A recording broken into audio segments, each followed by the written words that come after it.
इस वीडियो में हम पढ़ेंगे sonnet 18 written by William Shakespeare. Sonnet एक छोटी सी कविता होती है जिसमें टोटल 14 लाइंस होती हैं।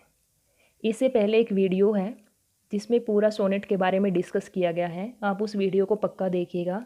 और अगर आप इस चैनल पे नए हो तो चैनल को प्लीज़ सब्सक्राइब करें और वीडियोज अच्छी लगती हैं तो उनको लाइक और शेयर भी करें। तो शुरू करते हैं अपनी आज की पोएम।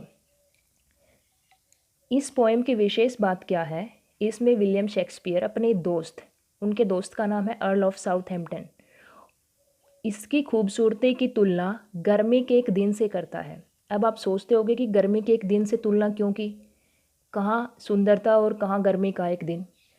ये इसलिए कि क्योंकि जो ब्रिटेन है, विलियम शेक्सपियर इंग्लैंड या ब्रिटेन के रहने वाले थे और वहाँ पर जो गर्मी का सीज़न होता है, गर्मी के जो दिन होते हैं वो बेहद खूबसूरत और सुहावने होते हैं। इसी वजह से इन्होंने अर्ल ऑफ साउथहैम्पटन की ब्यूटी की तुलना किससे की, समर के एक दिन के साथ। शुरू करते हैं अपनी आज की पोएम। एक एक लाइन से पढ़ना। Shall I compare thee to a summer's day. Compare होता है तुलना करना और दी मीन्स है यू। समर गर्मी और डे क्या होता है, दिन। क्या मैं तुम्हारी तुलना करूं गर्मी के एक दिन से।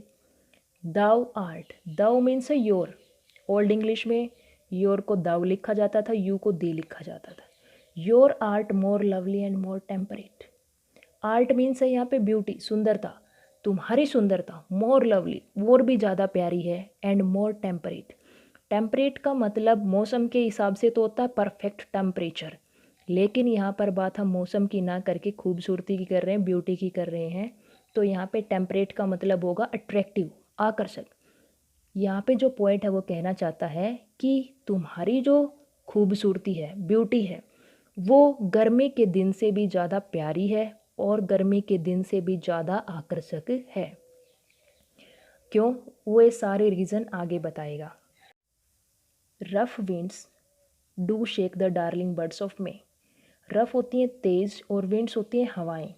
शेक होता है हिलाना, डार्लिंग बर्ड्स होती हैं प्यारी कलियाँ, सुंदर सुंदर कलियाँ। मे मीन्स मई का महीना।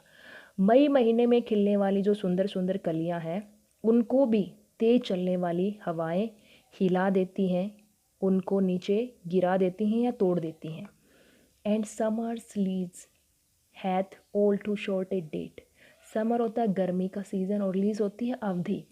और गर्मी के सीज़न की जो अवधि है, हैज़ है, वो ओल्ड इंग्लिश में इस तरह से हैथ लिखा जाता था। Hath all too short a date. Too short a date का मतलब होता है बहुत कम होना। जो गर्मी का सीज़न है उसकी अवधि बहुत कम होती है। देखो इनमें सभी में कमियां बताई हैं। ऊपर की दो लाइनों में कवि ने कहा था, पोएट ने कहा था कि मेरे दोस्त की सुंदरता गर्मी के दिन से बहुत ज़्यादा प्यारी है और भी ज़्यादा अट्रैक्टिव है। क्यों, फिर उसने इसमें सभी में रीज़न बताया है कि गर्मी में तो जो तेज़ हवाएं चलती हैं वो कलियों को तोड़ देती हैं, और दूसरी बात जो गर्मी का मौसम होता है उसकी अवधि बहुत ही छोटी होती है। तीसरा देखो, सम टाइम, कई बार, too hot the eye of heaven shines. Too hot मतलब होता है बहुत ज़्यादा गर्म। The eye of heaven, eye means होती है आँख और हेवन क्या होता है, स्वर्ग। शाइन होता है चमकना। स्वर्ग की आँख यहाँ पे सन को कहा गया है, सूर्य को कहा गया है। तीसरी बात इन्होंने क्या बताई कि कई बार जो सूर्य है वो इतना तेज, बहुत ज़्यादा तेज चमकता है। And often is his gold complexion deemed. और कई बार गोल्ड होता है सुनहरा और कॉम्प्लेक्सन होता है रंग। डिम का मतलब होता है फीका पड़ जाना, धीमा पड़ जाना। और गोल्ड कॉम्प्लेक्सन का मतलब है सूर्य की किरणें। सुनहरा रंग क्या होगा, सूर्य की किरणें। और कई बार जो सूर्य की किरणें हैं या सूर्य का जो रंग है वो धीमा पड़ जाता है। यानी जो सन है, सूर्य है, वो भी इतना परफेक्ट नहीं है जितने मेरी दोस्त की सुंदरता। सभी में कमियां निकाल रहा है कवि।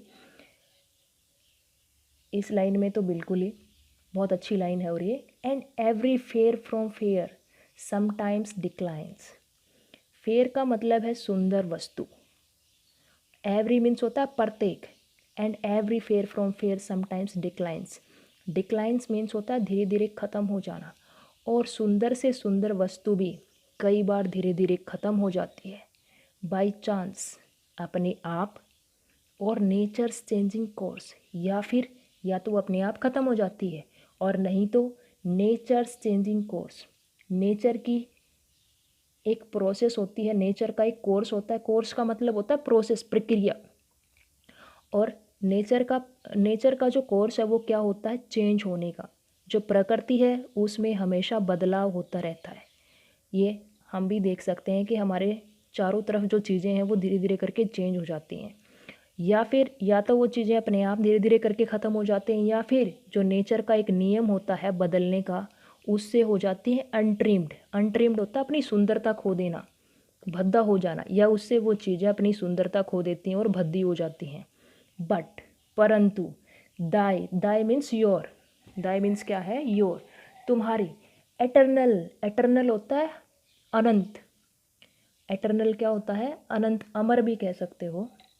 लेकिन और समर, समर तो वैसे तो गर्मी का सीज़न होता है, लेकिन यहाँ पर क्या है, अर्ल ऑफ साउथहैम्पटन की सुंदरता।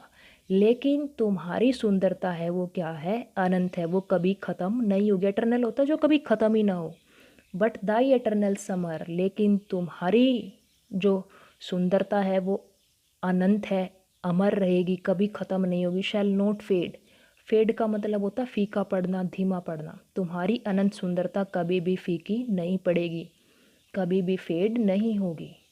नोर lose possession of that fair, lose means होता है खो देना, पोजेशन होता है अधिकार, और फेयर मीन्स क्या होता है, सुंदरता। नोर लूज पोजेशन, और तुम्हारा अधिकार खत्म नहीं होगा, किस पर से, ऑफ दैट फेयर, उस सुंदरता पर से, दाउ ओवेस्ट, जिस पर अब तुम्हारा अधिकार है, जिस सुंदरता को तुम अब लिए हुए हो। ओ मीन्स रखना, अधिकार रखना। जिस सुंदरता को तुम अब लिए हुए हो, तुम्हारे पास जो है, उस पर से तुम्हारा अधिकार कभी भी ख़त्म नहीं होगा। नॉर शैल डेथ ब्रैग, और ना ही जो मौत है, डेथ मीन्स क्या होती है, मौत, और ब्रैग मीन्स होता है डींग हाँकना, बड़ी बड़ी बातें करना।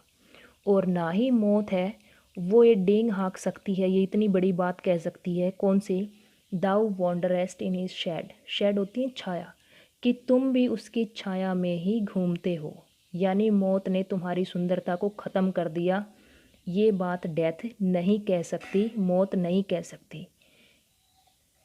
व्हेन, जब, इन एटर्नल लाइन्स, इन अमर पंक्तियों में, लाइन होती है पंक्तियाँ, और एटर्नल क्या होती है, अमर, जो कभी भी ख़त्म नहीं होंगी।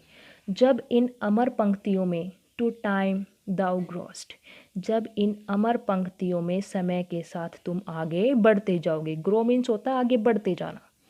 सो long as man can breathe, जब तक, सो लॉन्ग एज का मतलब होता है जब तक, और मैन क्या होगा, आदमी या इंसान, जब तक इंसान सांस ले सकते हैं, और आइज़ कैन सी, और आंखें देख सकती हैं, सो लॉन्ग लिव्स दिस, तब तक ये पंक्तियाँ अमर रहेंगी।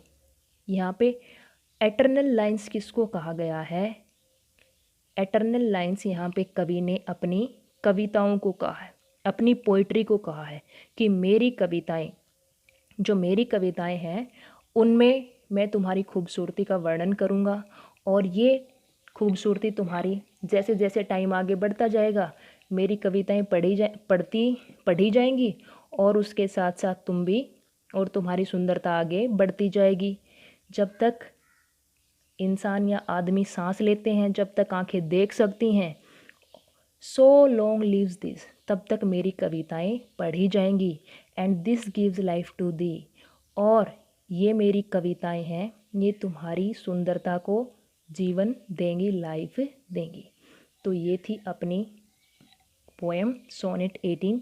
उम्मीद है तुम्हें पसंद आई होगी। चैनल को सब्सक्राइब ज़रूर करना, लाइक करना और शेयर करना।